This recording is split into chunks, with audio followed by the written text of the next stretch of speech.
பாட்டுக்கு மயங்கக்கூடிய ஒரு தலைவன் உண்டு என்றால் அது முருகன் மட்டும்தான். ஏறுமையில் ஏறிவிளை யாடுமுகம் ஒன்று, ஈசருடன் ஞான மொழி பேசுமுகம் ஒன்று, கூறுமடி யார்கள் வினை தீர்த்த முகம் ஒன்று.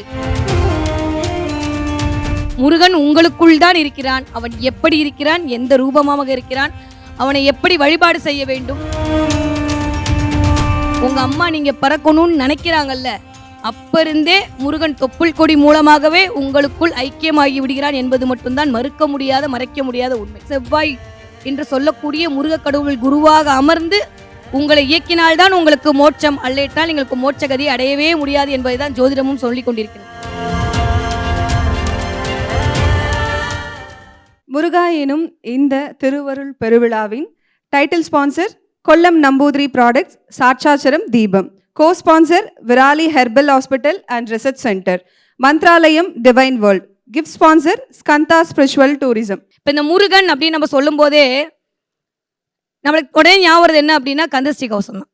கந்தஸ்ரீ கவசமாக இருந்தாலும் சரி, கந்த குரு கவசமாக இருந்தாலும் சரி, இல்லை உடனே அடுத்து என்ன ஞாபகம் முருகன் அப்படின்னா அறுபடை வீடு தான் நம்மளுக்கு ஞாபகம். அப்போ அந்த அறுபடை வீடாக இருந்தாலும் சரி, இந்த கந்தசஷ்டி கவசமாக இருந்தாலும் சரி, கந்த குரு கவசமாக இருந்தாலும் சரி, ஏன் அது இது வரைக்கும் யார் முருகனை பற்றி எழுதியிருக்கக்கூடிய எந்த துதி பாடலாக இருந்தாலும் சரி, முருகன் இசிக்கோல்ட்டு அப்படின்னு போட்டு அவங்க ஒரு வரையறை கொடுக்குறாங்க. அந்த வரையறை என்னவாக இருக்கிறது என்றால், அவன்தான் கடந்து உள் புகக்கூடிய கடவுள் தன்மை உங்களை மாற்றக்கூடிய சக்தியாக இருக்கிறான் என்பது மட்டும்தான் சொல்லப்பட்டிருக்கிறது. கடந்து உள் புகக்கூடிய தன்மை எப்படி வாய்க்கப்படுகிறது அப்படின்னு ஒன்று இருக்கு. எப்பயுமே எல்லாமே ரெண்டா இருக்கும். ரெண்டா இருக்கக்கூடிய ஒரு தன்மை தான் மனுஷ இரவு பகல், அதே மாதிரி வெளிச்சம் இருட்டு, இந்த மாதிரி எல்லாமே ரெண்டா இருக்கும்போது இந்த ஒன்றின் மீது நாம் குவிக்கக்கூடிய அந்த ஆழ்ந்த சிந்தனை தான் நமக்கான தேவைகளை பூர்த்தி செய்யும். இதுதான் சயின்ஸ். நார்மலாக நம்ம எதை நினைக்கிறோமோ அதைத்தான் நம்மளா மாறிடுவோம். அப்போ நம்ம நினைக்க வைக்கக்கூடிய நினைப்பு இருக்குல்ல, அதை கொடுக்கக்கூடிய தெய்வமாகவும் முருகன் இருக்கிறான். இயல்பாகவே கடவுளுக்கு ஒரு 3 குணம் சொல்லுவாங்க. படைத்தல், காத்தல், அழித்தல், அதெல்லாம் 3 குணம். ஓகே. அதே மாதிரி தாண்டி அம்பிகைக்கு ஒரு 2 குணங்கள் சொல்வார்கள்.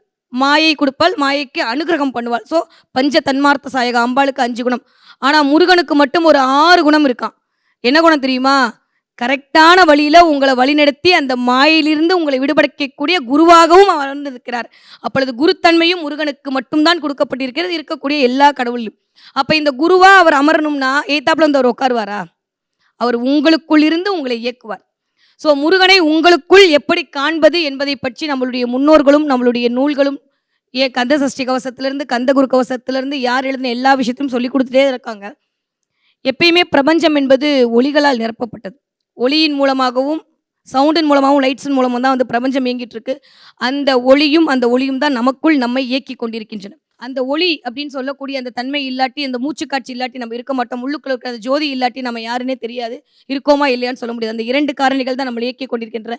இந்த 2 காரணிகள் தான் உங்களுடைய தன்மையை பிரபஞ்சத்திற்கு சேர்க்கக்கூடிய ஒரு காரணியாக இருக்கிறார். நம்ம ரொம்ப சயின்ஸாக பேசாமல் நார்மலாக பேசணும் அப்படின்னா, முருகன் அப்படின்னு இசிக்கோல்ட்டு போட்டாலே கிட்டத்தட்ட உங்களுடைய 6 ஆதார சக்கரங்களை இயக்கக்கூடியவன் அப்படின்னு தான் பதில் வரும். எந்த கடவுளுக்குமே வந்து உங்களுடைய 6 ஆதார சக்கரங்களை இயக்கக்கூடியவர்னு எந்த கடவுளுக்குமே சொல்ல மாட்டாங்க. முருகனுக்கு மட்டும்தான் அந்த தனித்தன்மை உண்டு. ஏன் அப்படின்னா, மற்றவங்கெல்லாம் அப்படி நின்று பார்ப்பாங்க, முருகன் மட்டும்தான் உங்களுக்குள்ள இருந்து பார்ப்பான். சொல்லுவாங்கல்ல, தம்மனசு அழகாக சொல்லுவா, பிரத்தியார் சிரிக்க சிரிக்க சொல்லுவான். அது மாதிரி ஐயோ என் பிள்ளை கஷ்டப்படுதே அப்படின்னு முருகன் மட்டும்தான் ஓடி வந்து முதல்ல நிற்பான். நீ நல்லவனா கெட்டவனா, நீ வந்து கெடுதல் பண்ணுறியா, நீ ஏமாத்துறியா, சூது விளையாடு, அதெல்லாம் தேவையில்லை. முருகான்னு சொல்லிட்டான்ல, உடனே அவன் என் பிள்ளை தான், நான் வந்து நிற்கணுன்ற தன்மை யாருக்கு உண்டு என்றால் முருகனுக்கு மட்டும்தான் உண்டு. நல்லா நீங்கள் மெடிக்கல் பார்த்தீங்கன்னு வச்சுக்கோங்களேன். இப்போ செவ்வாய் அப்படின்னு ஒரு காரகத்துவம் எடுத்தாலே நிறைய காரகத்துவம். ஒன்று, அவர் வந்து குழந்தை பிறப்புக்கு செவ்வாய் தான் காரணம், இடம் கொடுக்கறதுக்கு செவ்வாய் தான் காரணம், வீடு கொடுக்கறதுக்கு செவ்வாய் தான் காரணம், கல்யாணம் ஆனமோ அவர் தான் காரணம், குழந்தை பிறக்கணுமா அவர் தான் காரணம். அப்போ எல்லாவற்றுக்கும் காரணமாக இருக்கக்கூடிய செவ்வாய் தான் கர்மகாரகனாக தீர்மானம் செய்யப்படுது. அதனால தான் 10ஆம் இடத்தில் போய் அவர் உச்சமடைகிறார். அப்போ இந்த எல்லாத்தையும் கொடுக்கக்கூடிய தன்மையாக உங்களுக்குள் எது இயங்கி கொண்டிருக்கிறது என்றால், உங்களுக்குள் இருக்கக்கூடிய அந்த குண்டலினி சக்தி தான் எழுந்து கொண்டிருக்கிறது. ஒரு மனிதனுடைய இயக்கம் என்பது அவருடைய 6 ஆதார சக்கரங்களின் மூலமாகத்தான் இயங்கி கொண்டிருக்கின்றது சித்தர்கள் கண்டுபிடித்த ஒரு அறிவியல் உண்மை. இன்னைக்கு இருக்கிற சயின்ஸ் அது ஆமான்னு ஒத்துக்கிறாங்க. ஆனால் பல 100 ஆண்டுகளுக்கு முன்னாடியே சித்தன் இசிக்கோல்ட்டு போட்டாங்க. யார் வருவானா? முதல்ல சிவன் வரமாட்டார், முருகன் தான் வருவார். ஏன்னா முதல் சித்தன் உலகத்தில் யார் என்றால் ஆதி சித்தனாகிய அந்த முதல் கடவுளாகிய முருகன் தான். அப்போ இந்த முருகனை அடைவதற்கான வழியை நிறைய பேர் சொன்னாங்க. ஆனால் உங்களுக்குள் நீங்கள் முருகனை கண்டுகொள்ளும் போது வெளியிலிருந்து முருகன் வந்து என்னை காப்பாற்றுன்ற எண்ணமே வராது. எனக்கு நான் இருக்கேன் போதும்ப்பா அப்படின்ற நம்பிக்கை உங்களுக்குள் இருக்கக்கூடிய உங்கள் மனசாட்சியாக, உங்கள் உயிராக, உங்கள் ஆன்மாவாக, உங்கள் செயலாக, உங்களுடைய சிந்தனையாக, நீங்கள் செய்யக்கூடிய செயல்பாடாக, உங்களுடைய இயக்கமாகவே அந்த முருகன் அமர்ந்து உங்களை இயக்கிக் கொண்டிருப்பார் என்பதுதான் உண்மை. அப்ப எப்பயுமே இந்த 6 ஆதார சக்கரங்கள் ஏதாவது ஒரு இன்பேலன்ஸ் ஆகும்போது தான் மனுஷன் வந்து ஒரு மாரி லைஃப்ல வந்து தடம் புரளுவார்கள். அப்ப முருகா அப்படின்னு சொல்லும்போதே உங்களுடைய 6 ஆதார சக்கரங்களும் இயங்க ஆரம்பித்து விடும் என்பது மட்டும் தான் உண்மை. அப்ப நீங்க இந்த பிரபஞ்சம் என்று சொல்லக்கூடிய பேரண்ட பெருவெளி, அந்த பேரண்ட பெருவெளி இந்த அண்டத்திற்குள் தான் அனைத்துமே இருக்கிறது. நம்ம இறைவான முதல்ல மேல தான் பார்க்குறோம், கீழ பார்க்க மாட்டோம். இப்ப திடீர்னு சாமி வந்தாருன்னு வச்சுக்கோ, நம்புவீங்க நீங்க? முருகன் வந்து உட்கார்ந்திருக்காரு மயில் மேலனா, நீ முருகனா இல்லையா? கிராபிக்ஸா? இல்ல 3Dயா? யாரா நீ? ஏதாவது டிசைன் போட்டு வந்திருக்கியா? எவ்வளோ காசு குடுத்த? இந்த மாரிலாம் வரும். இல்லப்பா நான் தான் முருகன் சத்தியமா சொன்னாலும் யாரும் நம்ப மாட்டாங்க. ஏன்னா, நம்ம கடவுள்களை ஒரு சிலா ரூபத்தில் வடிவமைத்து வைத்திருக்கோம். இந்த சிலா ரூபம் என்பது எப்படின்னா, எனக்கு பிடிச்ச ஒரு பொருள இப்ப நான் தலைவர் மாரி ஒரு ட்ரெஸ் போட்டுக்கணும்னு ஆசைப்பட்டு நான் போடுறேன். இல்ல எனக்கு பிடிச்ச ஒரு குழந்தைய வந்து நான் பிடிச்ச மாரி ஒரு அலங்காரம் பண்ணி பார்க்குறேன். என் குழந்தைக்கு என்னால போட முடியல. அது என் குழந்தைக்கு பண்ணி பார்க்குறேன்ற மாரி கடவுள்களுக்கு நாம் தான் வடிவம் குடுத்தோமே தவிர, கடவுள் இந்த வடிவத்தில் தான் நான் வந்து அருள் பாவனை செய்வேன் என்று சொல்லவே இல்லை. அப்ப முருகா என சொல்லக்கூடிய இங்கு பின்னாடி இருக்கக்கூடிய அந்த ஒவ்வொரு அவயங்களும் உங்களுக்குள் ஒவ்வொரு மாற்றங்களையும் உங்களை செதுக்கக்கூடிய ஒவ்வொரு தன்மையாகத்தான் வடிவமைக்கப்பட்டிருக்கிறது. அப்ப இந்த பிரபஞ்சம் என்று சொல்லக்கூடிய பேராற்றலை ஒரு மனிதன் உணர்ந்தால் மட்டும்தான் அதிலிருந்து வரக்கூடிய எல்லா விதமான தன்மையும் நான் அனுபவிக்க முடியும். அதற்கு இந்த 6 ஆதார சக்கரங்கள் தான் பயன் தருகின்றன. எப்பயுமே பார்த்தீங்கன்னா, மெடிக்கல்ல பார்க்கும்போது இப்படி ஒரே நேரா இருக்கும். 2 பாம்பு சுத்துன மாரியான ஒரு அமைப்பு இருக்கும். அந்த அமைப்பு தான் முருகனுடைய வேலை சுட்டுகிறது. ஸோ முருகனுடைய வேல் பார்த்தீங்க அப்படின்னா, அப்படியே கீழிருந்து மேலோக்கக்கூடிய ஒரு தன்மையாகத்தான் இருக்கும். அப்போ உங்களுக்குள் இப்போ 2, 2 அவயங்கள் இருக்கு. கண்ணு 2, காது 2, மூளை 2, என் கிட்னி கூட 2 ஒவ்வொன்னா 2, 2ஆ இருக்கும். அதை தாண்டி ஓர் இடத்தில் இருக்கக்கூடிய அந்த மையப்புள்ளிகள் நேராக எழும்போது, உங்களுடைய மூச்சுக்காற்றின் வழியாக இந்த சகஸ்ரநாமத்தில் இந்த பொட்டில் வந்து உங்களுக்கு முருகன் அமர்வான். இந்த நேரத்தில இந்த மூச்சுக்காத்து வந்து நீங்க சுவாசிக்கும்போது, உங்களுடைய சிந்தனை என்பது நேராக அமைகிறது. இத மெடிக்கல்ல வந்து பீனட் கிளாட் சக்கரான்னு சொல்லுவாங்க. உங்களுடைய பீனட் கிளாட்ல என்ன ரெட் கலர்ல இருக்கும். நீங்க சிந்திக்கக்கூடிய செயல் எல்லாமே அந்த சிவப்பு நிறத்தோட சேர்ந்து சம்மந்தப்பட்டிருக்கும். அதனால முருகன் சிவப்பு அப்படின்ற ஒரு கருத்தமைப்புக்குள் நாம் வந்து போனோம். இப்போ முருகனை நாம் துடிக்கும்போது நான் சொன்ன மாரி ஒளி வடிவமானவன் இல்லையா? நான் நேரம் கருதி ரொம்ப சின்னதா சில விஷயங்கள முடிச்சுக்கிறேன். பிரபஞ்சத்திற்குள் தான் முருகன் இருக்கிறான். அந்த பிரபஞ்சம் உங்களுக்குள் தான் இருக்கிறது. அப்போ முருகன் எங்க இருக்கான்? உங்களுக்குள்ள தான் இருக்கான். அப்போ உங்களுக்குள்ள இருக்கிற முருகனை நீங்க எப்படி கண்டுபிடிச்சுக்கணும்? கோவில்ல போய் நமஸ்காரம் பண்ணுமா? வேண்டாம். இங்கேருந்து மனசால நெனச்சா முருகன் வந்துருவான்னு சொல்றீங்க. அந்த மனசால நெனைக்கிறதுக்கு நம்மள நெனைக்க விடாம அந்த மனசுக்குள்ள இருக்க எண்ணங்கள் நெறைய வேலை செய்யும்ல. இந்த எண்ணங்கள் நெறைய வேலை செய்யும்போது நம்மளால வந்து முருகன் நெனைக்க முடியுமா? இங்கேருந்து உட்காந்து முருகா, கந்தஷ்டி, சஷ்டி நோக்க ஏய் மிக்ஸி ஆஃப் பண்ணு. சரவண பவன சத்தம் போடாத. இது எல்லார் வீட்லயும் இன்க்ளூடிங் என் வீட்லயும் நடக்கிற விஷயம். அப்போ உட்கார்ந்த இடத்துல இருந்து நான் முருகன பார்க்க முடியுமா? கோவில் என்பது எவ்வளோ பெரிய தியானம் பண்றதுக்கு முன்னாடி ஒரு 2 நிமிஷம் உன் மனச நீ குவிச்சு ஒரு இடத்துல வைக்கிறதுக்கான ஒரு ஆரம்ப புள்ளி தானே தவிர, அந்த இடத்தில் தான் இறைவன் உணர்வான் அப்படி இல்ல. எல்லா இடத்துலயும் இறைவன் உணர்வான். நீங்க எங்கெல்லாம் நினைக்கிறீங்களோ அங்கெல்லாம் இறைவன் வருவான். ஆனா அத தாண்டியும் நம்ம ஷார்ட்கட்ல போறது எப்பயுமே நமக்கு ரொம்ப பிடிச்ச விஷயம் இல்ல. அப்போ முருகனை நம்ம இயல்பாக அடைவதற்கு, நமக்குள் இருக்கக்கூடிய, நமக்கு குருவாக அமர்ந்து இருக்கக்கூடிய அந்த முருகனை நாம் அடைவதற்கு சில நியதி முறைகளை நீங்கள் பின்பற்றினீர்களானால் வாழ்க்கையில ஜெயிச்சு விடலாம். நான் சொன்ன மாரி இந்த 6 ஆதார சக்கரங்கள் முருகன் இயங்கிக் கொண்டிருக்கிறான். இந்த மூலாதார சக்கரம், இந்த சுவாதிஷ்டான சக்கரம், இந்த மணிப்பூரகம், இங்க இருக்கக்கூடிய இந்த அநாதகம், விசுத்தி, இந்த ஒவ்வொரு இடமும் இந்த 6 சக்கரங்களும் உங்களுடைய 6 படை வீட்டை குறிக்கிறது.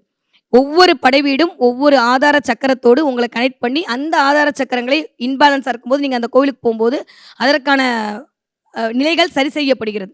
ஆனா அதையும் தாண்டி நான் சொன்ன மாரி சத்தத்திற்குள் தான் முருகன் இருக்கிறான். இந்த சத்தத்திற்குள் முருகன் இருக்கிறது உடனே நான் பகுத்தறிவாளன், நான் வந்து தமிழ் மந்திரம்லாம் பலிக்காதா? சான்ஸ்கிரிட் மந்திரம் தானா? இது அந்த ஜாதி அப்படிலாம் இல்லங்க. நான் திரும்ப சொல்ற மாரி சத்தத்திற்குள் தான் முருகன் இருக்கிறான் என்பதை நம்மளுடைய முன்னோர்களும் சரி, நம்மளுடைய சித்தர்களும் சரி ஆழ்ந்து சொன்னார்கள். இயல்பாவே நான் இப்போ உட்கார்ந்து அகத்திரியோ இல்ல வந்து மச்சமுனி ஏதாவது சொன்னா உங்களுக்கு புரியுமானா புரியாது. ஆனா இயல்பா நம்ம வழியில இருக்கக்கூடிய கந்தகுரு கவசத்திலயும் சரி, கந்த சஷ்டி கவசத்திலயும் சரி இருக்கக்கூடிய ஒரு மூல மந்திரங்களை நான் உங்களுக்கு இப்போ சொல்றேன். அந்த மூல மந்திரங்களை நீங்க சொல்ல என்ன ஆகும் அப்படின்னா, உங்களுடைய மூலம் இயங்க ஆரம்பித்துவிடும். இந்த மூலம் இயங்க எல்லாருமே கந்தஷ்டி கவசம் ஈக்குவல் இப்போ ஒரு ட்ரெண்ட் ஆயிட்டு இருக்கு. இந்த ரகண பவச இதெல்லாம் சொல்றது, இந்த 6 அக்ஷரங்களை திருப்பி போடுறது, அது மட்டும் தான் என் வாழ்வியல குடுக்குமா? அப்படி இல்ல. ஒரு சூட்சமங்கள் ஒண்ணு இருக்கு. ஐயும் கிளியும் அடையுடை சவ்வும் உய்யலி சவ்வும் உயர் ஐயும் கிளியும் கிளியும் சவ்வும் அந்த வார்த்தையை நீங்க புடிச்சுக்கிட்டாலே போதும். இது பாலாக்கான ஒரு மந்திரம். அப்ப இந்த ஐ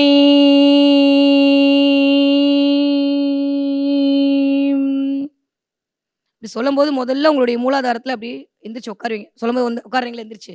அது வரைக்கும் அமைதி அப்படி இருந்தீங்க. அப்படி ஐன்னு சொல்லும்போது அப்படி மேல் நோக்கி ஒரு தன்மை எழும். அப்ப நீங்க முன்னுக்கு வரணும். நீங்க நெனச்சா தான் முன்னுக்கு வர முடியுமே தவிர, எப்பேர்ப்பட்ட ஆளும் வந்து உங்கள ஷேக் பண்ணாலும் உங்களால முன்னுக்கு வர முடியாது.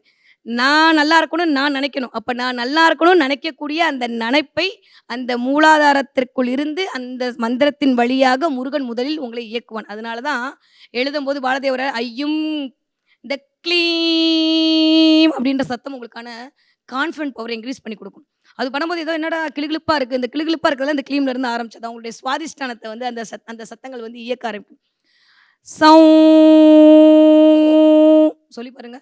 சொல்லும்போது ஒரு மாரி அப்படியே சந்தோஷமா இருக்கும். ஒரு மாரி கண்ணெல்லாம் அப்படியே விரியும். இந்த சத்தம் அதற்கான வலியை குடுக்கும்.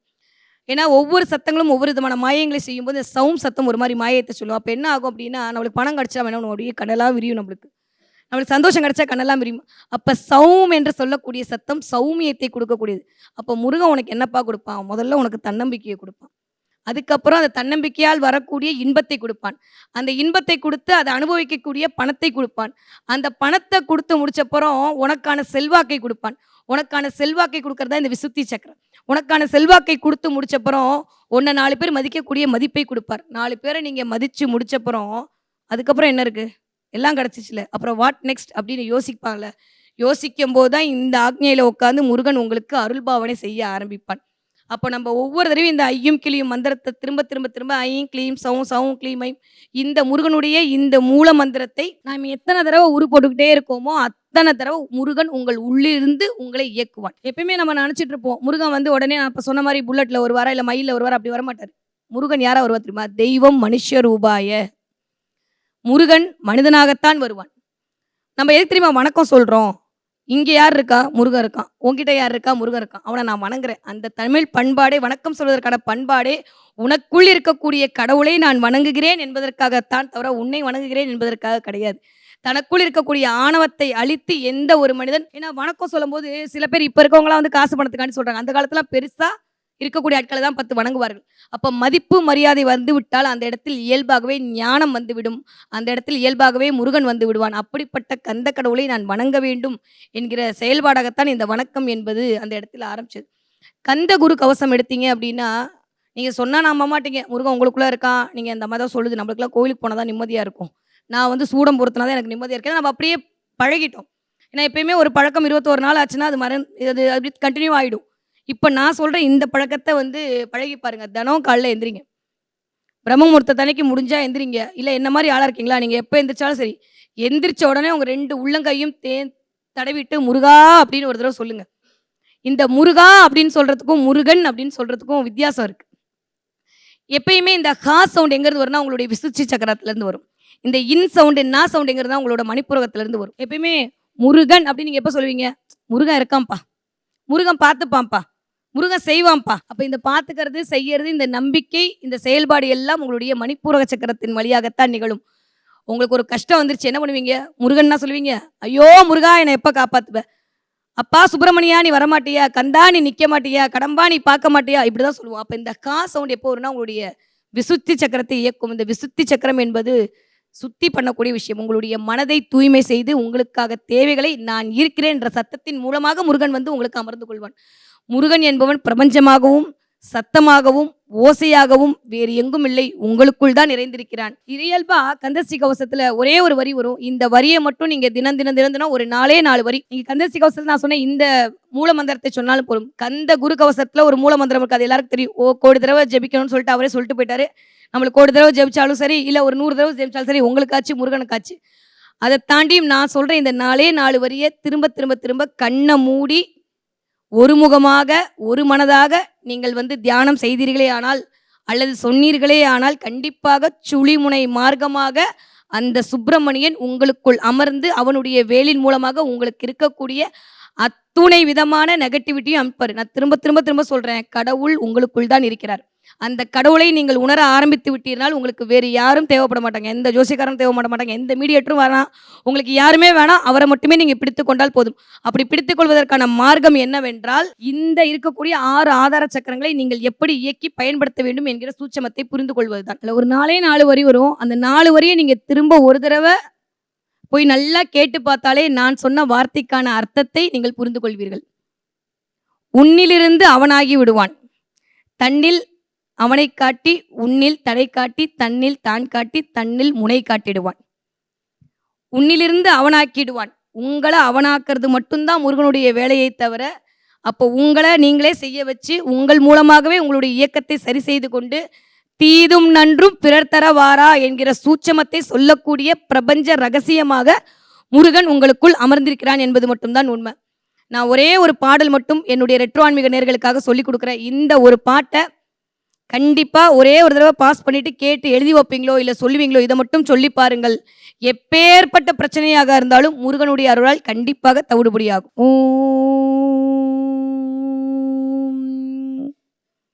ஒரு தரம் சரவணபவா என்று நான் சொல்லியும் உள்ளத்திலே நினைந்ததெல்லாம் உடனே கைகூடும் என வேதங்கள் யாவும் மொழியுதே.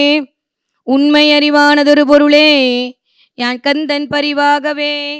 சர்வசம்பஸ்தா நமஸ்து விநாசாய ஜீபஜோதி நமோஸ்துதே. பாங்குமிகு காங்கையோ அடியேன் எண்ணியது வழியாதிருப்பதேனோ. குருவரரா முருகையா கந்தா கடம்பா சொல் குமரா குகா சண்முகா கோலகாலா வெற்றி வேலா எனக்கும் அருள் தந்து ஆழ்வாய் நீ முருகையனே. மறுமலர்க்கு உலரான தேவ குஞ்சரி வள்ளி மணவாளனே எந்தன் துணைவனே. வண்ணமயில் வாகனா பொன்னே கரப்பதியினில் வாழும் சுவாமிநாத குருவே சரணம். தர்ணிதன்னில் 66 கோடி தீர்த்தங்கள் பலவும் உந்தன் இதேசராட்சரத்தினுள்ளடக்கம் தாயாக பரிந்து வளர்க்கும் செந்தே வருக. பெருங்கருணை படைத்தது ராவினன் குடிக்கு இருவே வருக. தெய்வ ஞான பழம் நீ செல்வாளனே வருக வருகவே. கந்தா வருக கலித்துக்கு இருந்த ஒரு கோவே வருக. தண்டதருவேளே வருக எங்கள் திருமைந்தா வருக.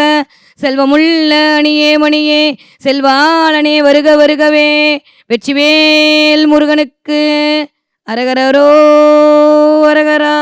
ஞானதண்டாயுதபாணிக்கு அரகரோ அரகரா. இந்த ஒரே ஒரு மந்திரம் மட்டுமே உங்களுக்கு போதுமானது. இதை மட்டும் சொன்னாலே அத்துணை விதமான செல்வங்களையும் உங்களுக்கு வாரி கொடுப்பதற்கு முருகன் தயாராக இருப்பான். நன்றி.